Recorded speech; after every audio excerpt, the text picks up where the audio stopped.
প্রিয় শিক্ষার্থীরা, এখন তোমরা 4-এর 8 নংটা করে দেবো। দেখো 4-8 নং কি দেওয়া আছে, cos square π/12 plus cos square 3 আছে উপরে আর নিচে কি 12 দেওয়া আছে, তাহলে কাটাকাটি করা যায়। 3-4 12 cos স্কয়ার 5π আছে আর নিচে কি 12 দেওয়া আছে, তাহলে এখানে কোন সংখ্যাটা নেব? 6 যদি নেই তাহলে কাটাকাটি যাবে। যদি পাই বিয়োগ দিই তাহলে 6π - π 5π।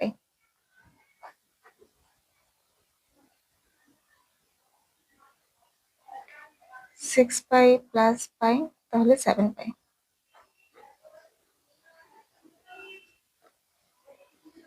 6π প্লাস 3π, 6π প্লাস 3π তাহলে 9π প্লাস cos স্কয়ার। এখন কি আছে দেখো, cos স্কয়ার 11π/12, তাহলে আমরা 12π - π, তাহলে কি হয়েছে 11π হয়ে যায়, নিচে 12। এই লাইনটুকু আশা করি বুঝতে পারছো। এরপর দেখো cos square π/12 plus π/4 cos square, এটা কাটাকাটি করো, তাহলে কি আসে π/2 আসে, 6 দুগুণে 12 মাইনাস π/12 প্লাস cos স্কয়ার 6 দিয়ে করলে 12 আসে, π/12 প্লাস π/12 প্লাস এইটা এখানে করবো cos স্কয়ার 6 দিয়ে 12 ভাগ করলে 2 বার প্লাস 3 4 12 4 প্লাস cos স্কয়ার এখানে দেখো 12 দিয়ে 12 ভাগ করলে পাই থাকে, 12 দিয়ে 12 ভাগ করলে পাই থাকে মাইনাস π/12।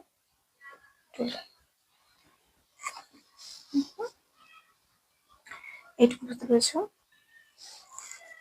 এখন দেখো আমরা কি করবো, cos square π/12 cos square π/4 plus cos square, এখানে π/2 দেওয়া আছে, তার মানে কি মনে মনে একটা ওয়ান, একটা একটা লাইন আমি তোমাদেরকে বাড়িয়ে করে দিচ্ছি।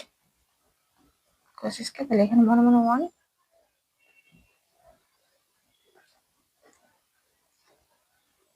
cos স্কয়ার এখানে কি মনে মনে 1।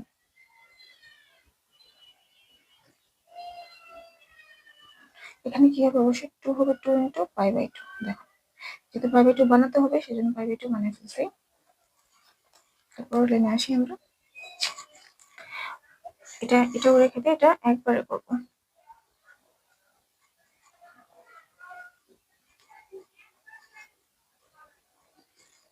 cos স্কয়ার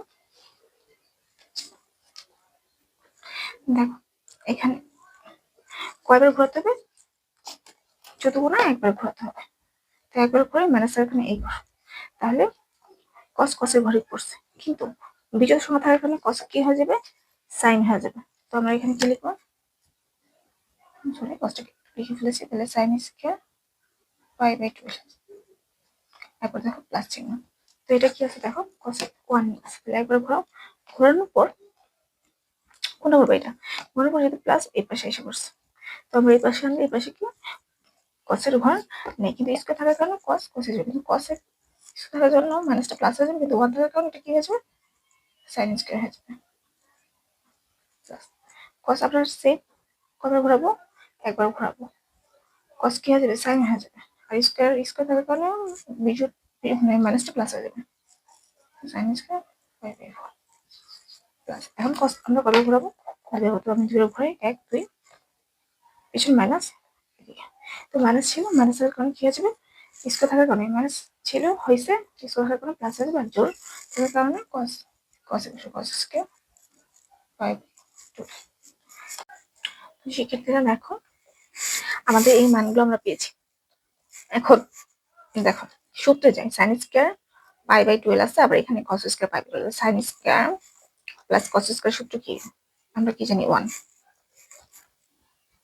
তারপর প্লাস দেখো sin স্কয়ার আবার π/12 আবার cos স্কয়ার π/12, এই দুটো মিলে 1, আবার cos square π/4 sin square plus cos square plus 1, তাহলে তিনটা যোগ করে নাও।